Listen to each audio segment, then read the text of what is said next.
Sadly, a dispatcher is deceased. And unfortunately, a police chief totally lost his way and has been criminally charged. 4 other police officers have been charged, and a spouse of one of the officers has been criminally charged down in Hanceville, Alabama, where the whole entire police department has been placed on administrative leave. And the thing is, in my opinion, this was preventable. And on the 10 Code Mindset, we're all about providing information and resources for police officers to excel as individuals, but all the way up to the organizational level. So I interviewed respected police chief Scott Hughes and how it can be prevented. He talks about 3 important factors. Let's get right to it. Well, Chief Hughes, coming from someone who worked in law enforcement, just as a line officer, I just was shocked at how they had access. Well, they were able to, Jimmy rig access to the evidence room. So that's my first impression as a former line officer. But I want to get your take as a police chief. How can we prevent this kind of stuff? Well, first of all, thanks for having me on. And, I wish we weren't having this conversation. I struggle that in 2025, agencies in America don't understand the importance of having a secured evidence room. You mentioned that you had to go, folks had to go through multiple layers of security to get to the evidence room. And my organization is identical to that. It's alarmed, it's key carded. I don't even have a code, a key. I couldn't even get in there and I don't want it, right? Mm-hmm. As this case illustrates, and as we've seen in other cases around the country, evidence rooms and property rooms tend to get cops jammed up. Because of that, administrators have to understand this is fundamentals in running a law enforcement organization. There's some pictures floating around out there of this particular jurisdiction. And it appears as though there's literally a hole in the wall that anyone could just, kind of reach through and they used a broomstick to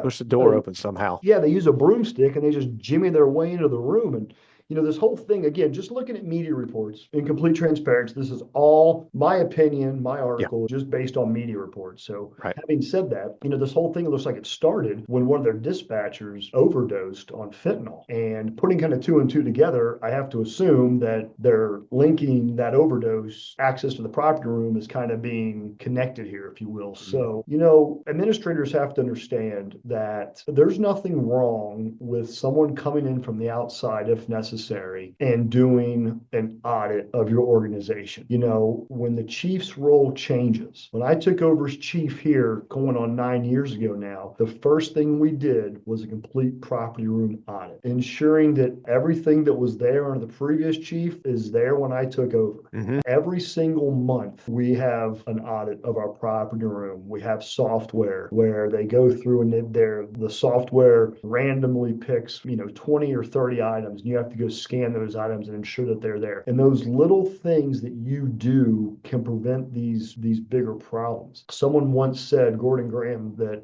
small problems left unchecked will become bigger problems down the road. As you look at this case, you see a culture, and cultures develop over time. Mm-hmm. And again, I don't know anything about the agency, but I would be curious to know what kind of checks and balances were in place. But literally, if you have from the CEO of the agency all the way down to the lowest level patrol officer essentially getting indicted or at least placed on leave, that's a deep rooted problem. And I would not be surprised, Scott, if as this investigation continues, that there aren't folks in that city government who aren't caught on the carpet or aren't drug into this, because I just struggle with someone had to know that something wasn't right inside those 4 walls. Yeah, I agree with you. And another reason why I wanted to talk to you about this is you put an excellent post on LinkedIn about 3 factors that can really help prevent this. And it was more of like solution. It just wasn't harping on the problem that had happened down there in Hanceville, Alabama. So the first one you talked about was, and you've already kind of touched on this, but I'd like you to dive in a little bit more, was oversight and how that really matters. Yeah, again, police management 101. You gotta keep an eye on your property. Every month, at a minimum, every month, whether you're NYPD or you're a one-man department, every month someone's got to be in that property room. We need to be doing spot checks. We need to make sure that items are where they're supposed to be. We can't have in 2025, you can't have property in people's desk drawers. You can't have things laying on shelves that aren't accounted for. Criminal cases could hinge on this. And a defense attorney, and again, another interesting component to this is going to be what a defense attorney is going to do now with any pending court cases or previous cases. If they can prove that there was a issue inside the evidence room, can they prove chain of custody issues? So to prevent these bigger issues from developing, the culture culture. And the number two thing that I talked about is the culture. Culture set at the top. You can't become the victim of an established culture. I've seen too many agencies where officers will say things like, well, that's just how it is here. That's just what it is. And that's just what I inherited. No, your job as a leader in an organization, if the culture needs fixed, is to fix it. Now, again, I can say that, but then in the next breath, here's an organization where it sounds like the CEO of the department was embedded in that toxic culture and what sounds like could be criminal activity. So that is its own issue, right? But everybody has a boss. I have a boss as a chief. Right. Somewhere, somebody stopped doing their job and focusing in on, it sounds like in this case, the chief, right? Nobody's watching me, then I'm going to do what I want to do. And then it's just going to roll downhill from there. And the third thing that I mentioned in that article, Scott, is training. And I don't mean property and evidence room training necessarily, but just how to be a leader, right? How to motivate your people, how to run a good organization. This sounds fundamental because it is fundamental. It sounds very elementary, but I don't want to paint every department with a broad brush. But I travel the country like you do. I speak to cops all over the country, and I can tell you that lack of leadership, lack of culture, bad morale is what's hurting these organizations. And I suspect that if I was to dive into this city and talk to residents, talk to folks who've been arrested, talk to officers, talk to spouses, I bet you there are some deep-rooted issues that are occurring inside that organization, that the signs have been there. It's just no one grabbed the bull by the horns and dealt with. In my opinion, and I've said this on my channel before, with the way social media is, with the way the news is, and information spreads so fast, when I first started law enforcement in 2007, I know I'm not in it anymore, but I do remember in 2007, the rookie school director said, you don't just represent yourself when you put on that uniform, you represent every officer at that department. But now, in my opinion, nowadays, you represent every officer in the nation. Yeah. So here we have officers throughout this country, a lot of them in it for the right reasons, doing the right things, and doing one heck of a job showing up to serve at many times complete strangers. But yet, here we are. We have some, again, who have tarnished the badge. So what do you tell your officers? What do you tell any person who's possibly getting into law enforcement, new officer, or any current law enforcement officer watching this? How do we rise above, do our best to maintain that image of professionalism and service and stuff like that? Yeah, well, that's a great question. And I'll go back to what I said before, and that is that you can't become a victim of an established culture. Now, that's easy to say, right? I had an instructor in the police academy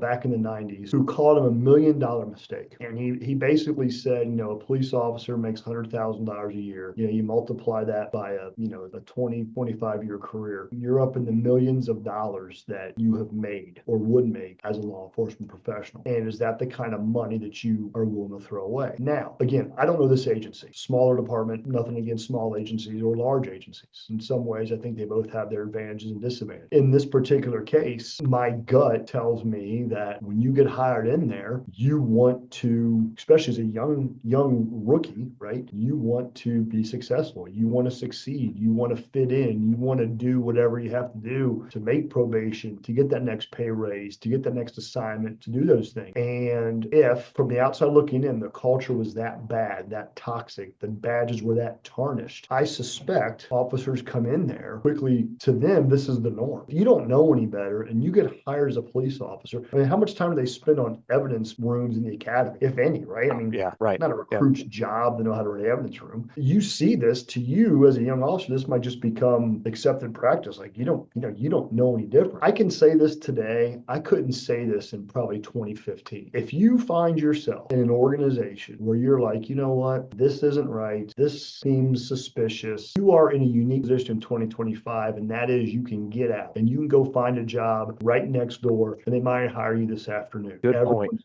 Yeah. Everyone's looking for good people. No police officer goes to the police academy thinking, I'm going to become a criminal and I'm going to get indicted, or I'm going to work in an organization where they're going to shut down the whole department. No one hires those people. When I hire new police officers, I don't ask them like, what's your 5-year plan? And for them to say, well, I'm going to start abusing drugs, I'm going to beat up prisoners, I'm going to steal from the evidence room. Like nobody says that. That develops over time. And it develops because we don't have checks and balances in place to ensure that our officers in some places, like this one, it sounds like, are not, that they're following the rules. We don't have making sure we have checks and balances in place to ensure that our officers are complying with policies and procedures and staying within the law. And everybody's wearing body cameras now. Every department in America, it seems like, is wearing body cameras. Like we got to be doing spot spot check reviews on those body cameras.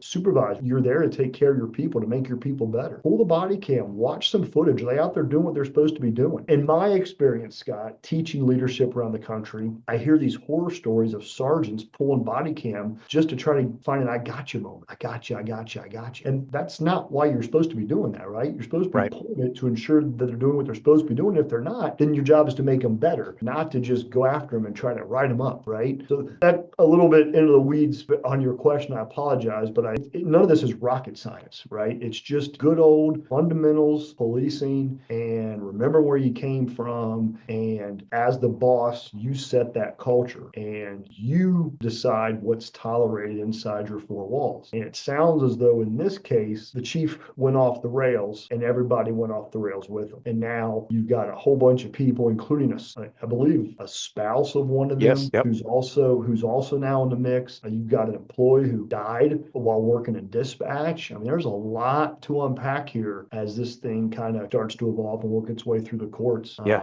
See it how really it does. It's very bad. I want to ask you something to close it out. I've had people comment on my channel before, comments to the effect of, I'm interested in getting into law enforcement, but after hearing these bad things that cops are doing, I'm wondering if I'm joining the right team, and they're doubting whether or not to get in it. What do you tell them? I would tell estimates put between 800,000 to a million police officers in America.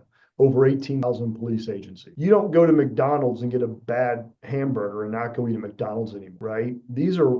Fortunately for us, these are one-offs. These are situations that don't define us. They're in the news because we expect more out of law enforcement officers, especially out of an entire organization. And because these events don't happen frequently, when they do happen, they become headlines. I would tell those folks, if your passion is serving, you'll find the right department. You get an agency where you're like, hey, like I said before, if you get in a department, you're like, hey, this isn't what I'm thinking it's supposed to be, get out, right? Your reputation is not worth it. And again, you're in a spot now where you can do that, and there's no shame in doing that. When I started, everyone thought you get hired at a department, you stay there for 20, 25, 30 years, you retire from there. We're in a different world now, right? You've had folks on your show, talked about it before. You've got officers now who are 3, 4, 5 departments in 10 years because they're just trying to find that right fit. And I'm not saying that that's what you should do, just constantly jump around trying to find the right fit. But certainly, if your heart's in it and this is what you really want to do, don't let the actions of a few determine your future. Well said, Chief Hughes, and thanks again for coming on the channel. My pleasure. Thanks for having me.